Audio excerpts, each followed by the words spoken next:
अस्सलाम वालेकुम, welcome to creative cooking paradise. आज हम बनाने जा रहे हैं बहुत ही मज़े का चिकन इन करी सॉस, जिसे बनाने के लिए मैंने लिए 4 बड़ी साइज़ के चिकन लेग पीस और इन्हें मैं सीज़न कर लूँगी करी पाउडर के साथ। तमाम इंग्रेडिएंट्स और क्वांटिटी आपको डिस्क्रिप्शन बॉक्स में मिल जाएगी। आपने ओवन को 220 डिग्री यानी 220 डिग्री सेल्सियस पे प्री हीट होने के लिए पहले से रख देना है। चिकन की लेग पीस जब अच्छे से चिकन करी के साथ कोट हो जाएंगे तो उसके बाद मैं पापरिका पाउडर के साथ चिकन लेग पीस को कोट करूँगी और मेक श्योर करूँगी कि पापरिका पाउडर तमाम जो चिकन लेग पीस है उनके ऊपर अच्छे से कोट हो जाए। उसके बाद जो मेरे पास ये गार्लिक पाउडर है यानी लहसुन का पाउडर है, उसके साथ इसको हमने चिकन लेग पीस को कोट करना है। अगर आपके पास गार्लिक पाउडर नहीं है तो आप फ्रेश गार्लिक भी इसके ऊपर लगा सकते हैं।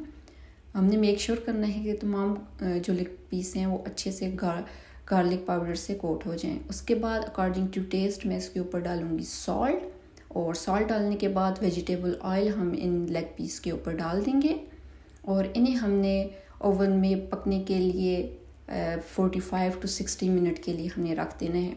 आप चेक कर सकते हैं इन्हें 45 मिनट के बाद, अगर ये कच्चे हैं तो आप इन्हें और रख सकते हैं। इसके ऊपर फॉइल लगा के तो इसे रखना है और 30 मिनट के बाद ऊपर से आपने फॉइल हटा देनी है। उसके बाद मैंने इसको 50 मिनट तक पकाया है और उसके बाद जो चिकन की यखनी है जो इसके अंदर बनी है वो मैं सेपरेट कर लूँगी एक बाउल में। से आपने ज़ाया नहीं करना क्योंकि हमने इसे सॉस में यूज़ करना है। और चिकन को मैं श्रेड कर लूँगी, इसको उतार लूँगी इसकी हड्डियों से और इसे हम रख देंगे साइड पे। जो चिकन की सॉस बनाने के लिए हमें इंग्रेडिएंट्स चाहिए उसमें मैंने लिया है चिकन स्टॉक, अगर नहीं है तो आप स्किप कर सकते हैं। ये करी पाउडर है, छोटा कटा हुआ है, ये शिमला मिर्च है, प्याज है, लहसुन, पापरिका पाउडर है और इधर मेरे पास व्हिपिंग क्रीम है जो कि फ्लेवरलेस है। यहाँ पे मैं आपको शहद दिखाना भूल गई हूँ, इसमें जाएगा शहद भी।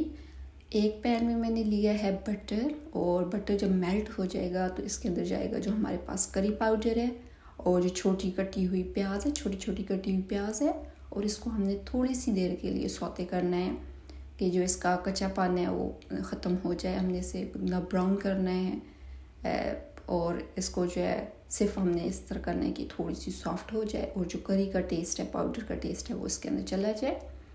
उसके बाद हमने इसमें डाल देना है जो हमारे पास लहसुन है, और साथ ही लहसुन के साथ ही इसमें जाएगा जो हमारे पास चिकन स्टॉक है वो इसके अंदर डाल देंगे। और चिकन स्टॉक डालने के बाद इसके अंदर जो हमारे पास व्हिपिंग क्रीम है जो कि इसके अंदर मैं डालूँगी 3 डेल, वो इसके अंदर डाल के इसको अच्छे से मिक्स कर लेंगे। इतना ज़्यादा पकाना नहीं है लेकिन सिर्फ इसको ये है कि मिक्स कर लेंगे कि ये एक दूसरे में अच्छे से मिक्स हो जाएं। और उसके बाद ही हमने इसमें ऐड करना है शहद का। इसके अंदर बहुत ही शहद और करी का बहुत ही मज़े का टेस्ट आता है, तो इसमें इस तरह जाएगा शहद और जो छोटी कटी हुई शिमला मिर्च है। शिमला मिर्च को आपने बहुत ज़्यादा ओवर कुक नहीं करना क्योंकि इसका जो क्रंची टेस्ट है वो बहुत मज़े का लगता है। साथ ही इसके अंदर हमने डाल देना है पापरिका पाउडर और हल्की आंच पे इसको थोड़ी सी देर के लिए पका लेना है।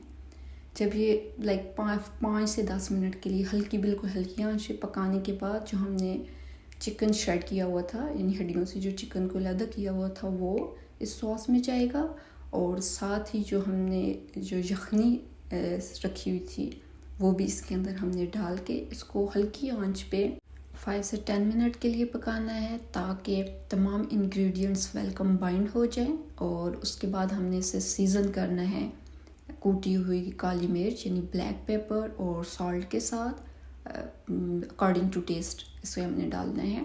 और उसके साथ ही हमारा chicken in curry sauce ready हो जाएगा, जिसे आप सर्व कर सकते हैं बॉइल्ड राइस के साथ या पास्ता के साथ। आप किसी चीज़ के साथ इसे सर्व कर सकते हैं और इन्जॉय कर सकते हैं। और ये रहा मज़ेदार सा ये आज की रेसिपी हमारी रेडी। अगर आपको अच्छी लगी हो तो लाइक करें, कमेंट करें और सब्सक्राइब करना बिल्कुल ना भूलें। तब तक मैं आपको मिलूँगी एक नई रेसिपी के साथ। मुझे दें इजाज़त। अल्लाह हाफ़िज़।